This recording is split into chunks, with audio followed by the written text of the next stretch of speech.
हो तोहरा से हो तोहरा से कैसे कहिया कि दिल लग गइल बा हमार। हो तोहरा से कैसे कहिया कि दिल लग गइल बा हमार।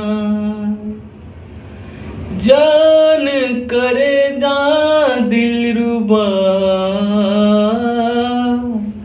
तोहरा से ओ तोहरा से कैसे कहिया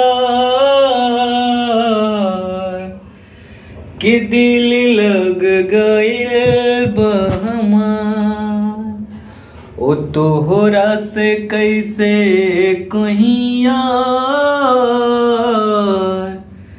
कि दिल लग गइल बा हमार। ओ जानू हाँ कर जा दिलरुबा कि तोहरा से कैसे कहिया कि दिल लग गइल बा हमार। कि तोहरा से कैसे कहिया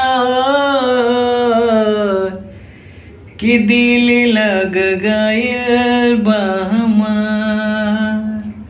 हाय दोस्तों, आप लोग कैसे हैं? होप आप लोग अच्छे ही होंगे।